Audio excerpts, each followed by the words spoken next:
Assalamualaikum warahmatullahi wabarakatuh. Perkenalkan, nama saya Zuhria Munafri Dawisi dari kelas Farmasi A semester 1 Universitas Wahid Hasyim Semarang. Di sini saya akan melakukan uji beda 3 variabel pada sebuah kasus yang telah diberikan oleh Ibu Junividia. Uji beda 3 variabel sendiri memiliki dua uji, yaitu yang pertama uji ANOVA yang merupakan uji parametrik yang harus dipenuhi syarat parametriknya. Kemudian yang kedua uji Kruskal-Wallis merupakan asumsi parametrik yang tidak dipenuhi syarat parametriknya. Ini adalah kasus yang akan kita teliti mengenai aktivitas antibakteri ekstrak etanol daun sawo atau EDS terhadap bakteri Staphylococcus aureus. Sebelum kita melakukan uji beda 3 variabel, kita harus memastikan apakah data tersebut terdistribusi normal atau tidak, dan juga homogen atau tidak, untuk memastikan data tersebut parametrik atau tidak. Kita langsung ke SPSS. Pada variabel Q kita isikan pada name EDS 1, 2, 3, 4, dan 5. Kemudian pada desimal kita isi 2 karena terdapat 2 angka di belakang koma. Kemudian pada label kita isi EDS 30%, 40%, 50%, 60%, dan 70%. Lalu kita ke data view. Di sini kita isikan data sesuai dengan kasus yang telah diberikan. Kemudian kita uji normalitasnya. Yang pertama kita klik analyze, kemudian deskripsi statistik, lalu explore. Kita pindahkan ke dependent list. Kemudian pada display kita pilih plot. Pada plot kita isikan non pada block plot. Kemudian kita hilangkan centang pada deskriptif. Lalu kita isi normality plot retest. Lalu continue.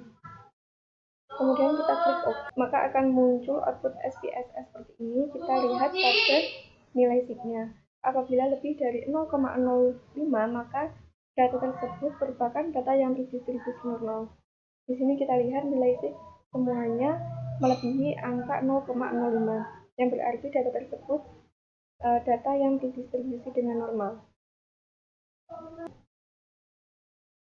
Kemudian kita lakukan uji homogenitas untuk mengetahui data tersebut homogen atau tidak.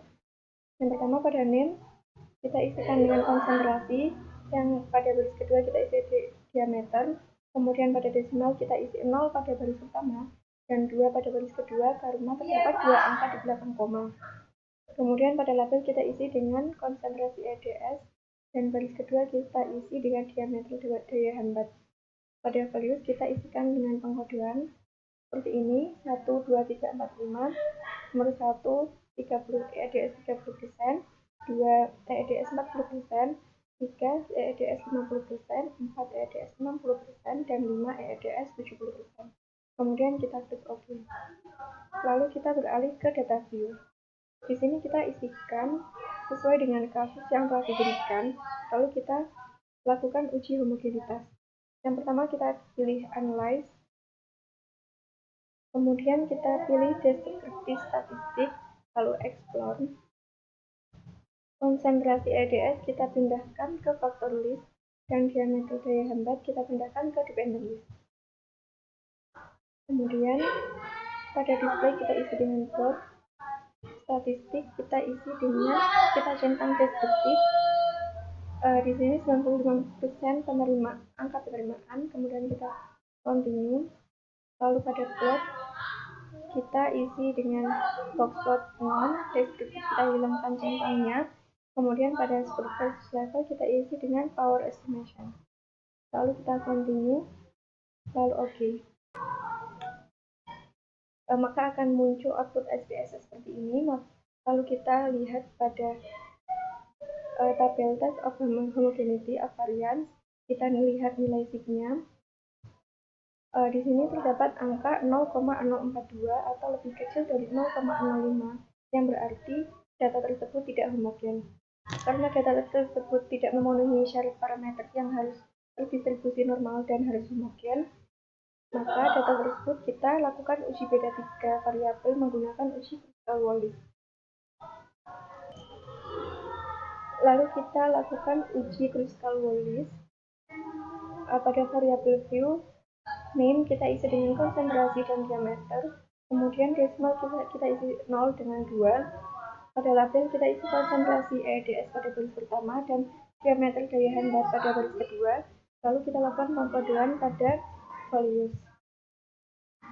Nomor 1 30%, 2 40%, 3 50%, 4 60%, 5 70%.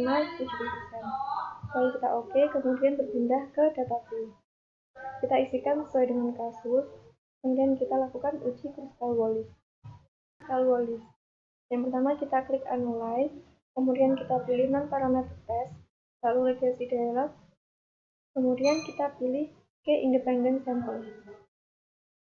Pada tes variabel kita isi dengan diameter daya hambat, pada grouping variabel kita isi konsentrasi. Lalu kita isikan define range dengan minimum angka 1 dan maksimum 5. Lalu pada test type kita isi dengan Crystal Wallis, kemudian OK. Maka akan muncul output SPSS seperti ini.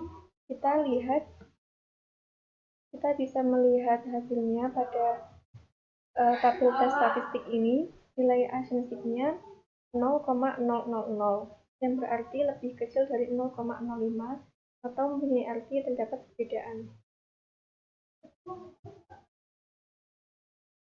Pertanyaannya, berdasarkan hasil penelitian tersebut, apakah ada perbedaan antara konsentrasi EEDS terhadap diameter daya hambat pada bakteri Staphylococcus aureus? Menurut hasil output SPSS Crystal Wallis yang mendapatkan hasil 0,000 atau lebih kecil dari 0,05, berarti ada perbedaan antara konsentrasi EEDS terhadap diameter daya hambat pada bakteri Staphylococcus aureus. Sekian analisis uji beda 3 variabel atau lebih dari saya. Kurang lebihnya saya mohon maaf yang sebesar-besarnya. Wassalamualaikum warahmatullahi wabarakatuh.